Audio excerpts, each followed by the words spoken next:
के लोगों को, परिवार को उठा करके लेके गए वहां से, घर से उन पर दबाव बनाया जा रहा है कि उनसे खाली कागज पे, कोरे कागज पे सिग्नेचर, अंगूठे लिए गए और उनकी तरफ से मुकदमा दर्ज कर दिया गया है कि हम लोग गुजर रहे थे, दो पक्षों में फायरिंग की, उस पर हमारी गोली चल गई। ऐसा जुल्म ज्यादती होगा तो क्या कानून रहेगा? तो फिर मुसलमान आपस में कहां से सामने आ जाएंगे? हमने सम्मान करा, दूसरे सर्वे भी करा दिया गया और उसके बावजूद आप गोली चला रहे हो हमारे लोगों पर। जुमे के दिन, जिस दिन नमाज से रोका गया, मैं मौजूद था तो कोई घटना नहीं हुई, और जिस दिन मैं मौजूद नहीं हूं तो बलवा मैंने करा दिया। इन लोगों को तो नोबेल प्राइज मिलना चाहिए। बेपनाह दुखद घटना है। माननीय राष्ट्रीय अखिलेश यादव जी ने भी इस मसले को बहुत गंभीरता के साथ उठाया है और हमारा संभल जल रहा है।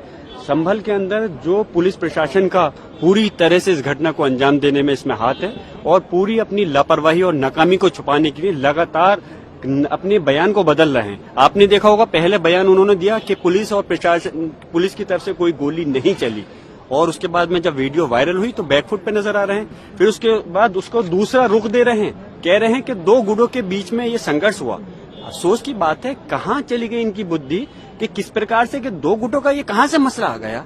ये पुलिस ने गोली चलाई और उसके बाद में आपने कल देखा होगा, एक पुलिस के अधिकारी जो सर्किल ऑफिसर है, वो टेबल पर बैठ करके बिल्कुल मीडिया से मुखातिब होते हुए कह रहे हैं कि अगर जाहिल लोग हमारे पर गोली चलाएंगे तो क्या हम मरेंगे? तो ये अपने बयान को खुद बदल रहे हैं। ये आम जनता को, जिनकी रक्षा, जिनके ये जनता के नौकर हैं, जिनकी जनता की रक्षा के लिए इनको जिम्मा दिया गया है, उनकी हत्या अगर ये लोग करेंगे तो कानून व्यवस्था कैसे चलेगी? इस प्रदेश और देश के अंदर कानून व्यवस्था का बुरा हाल है। संविधान की धज्जियां उड़ाई जानी है और हमने आज भी सदन के अंदर हमारे नेता, हमारे माननीय डिम्पल यादव जी, माननीय धर्मेंद्र यादव जी और सारे सांसदों ने इस चीज को, मुद्दे को उठाया कि इस पर चर्चा कराइए, और चर्चा नहीं होगी तो कैसे उन लोगों को सजा मिलेगी जो आज कातिल हैं। आप ताज्जुब की बात है, आप बात पे हैरान रहेंगे। वहां डिस्ट्रिक्ट डीएम कह रहा है कि हमने एक जांच बैठा दी है, और जांच भी जो लोगों पर आरोप है, अगर वही लोग जांच करेंगे तो कैसे हक और इंसाफ मिलेगा? इसकी जांच सिटिंग हाई कोर्ट के जज से होनी चाहिए, हमारी मांगे। और जो इसमें अधिकारी दोषी हैं, चाहे के विश्नोई जो पुलिस अधीक्षक संभल है या सीओ अनु चौधरी है, उनके खिलाफ हत्या का मुकदमा दर्ज होना चाहिए। सीधे गोली स्टेट फायरिंग कर रहे हैं और वो जेल की सलाखों के पीछे होनी चाहिए, हमारी मांग है। तभी इन लोगों को इंसाफ मिलेगा, जिन लोग पीड़ित परिवार हैं। जैसे अभी बताया कि पीड़ित परिवार के लोगों को, परिवार को उठा करके लेके गए वहां से, घर से उन पर दबाव बनाया जा रहा है कि उनसे खाली कागज पे, कोरे कागज पे सिग्नेचर, अंगूठे लिए गए और उनकी तरफ से मुकदमा दर्ज कर दिया गया है कि हम लोग गुजर रहे थे, दो पक्षों में फायरिंग की, उस पर हमारी गोली चल गई।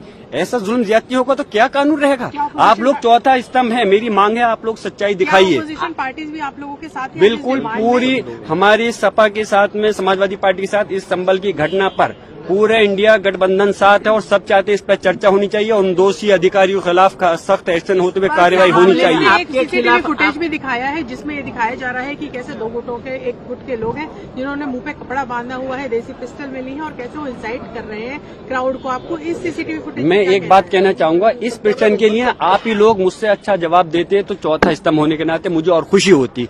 कपड़ा बांध करके मैं पूछ रहा हूँ, अगर इसमें, इसकी जगह पर कल को आपके भी बच्चा हो सकता था, इन पुलिस अधिकारियों का भी बच्चा हो सकता था, अगर क्या उसके साथ भी ऐसे ये गोली उठा करके मारते? आप हैरान होंगे, एक व्यक्ति को जिन्होंने लाठी मारते मारते गिर गया, उसको पिस्टल से निकाल के गोली मार दी गई।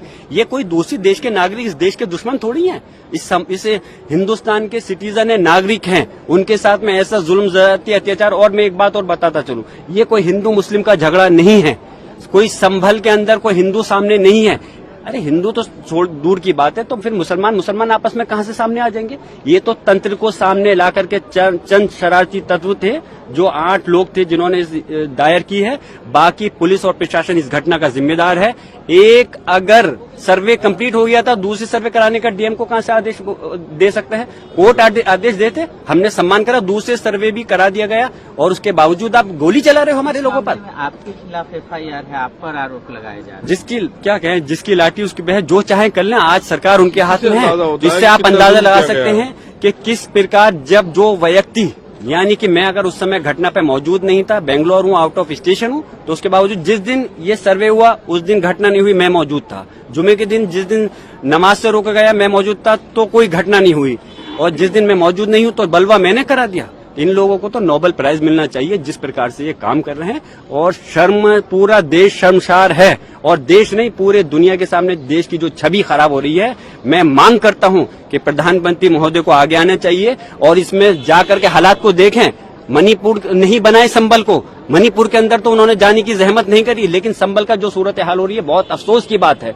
जो हट धर्मी तानाशाही चल रही है इस पे लगाम लगनी चाहिए। जो अननेम्ड FIR हुई है उनकी आड़ में लोगों को परेशान किया जा रहा है, टॉर्चर किया जा रहा है, उसको तुरंत रुकना चाहिए। ऐसी हमारी सारी माननीय सांसदों की मांग है, समाजवादी पार्टी के इंडिया गठबंधन की मांग है। बहुत बहुत शुक्रिया।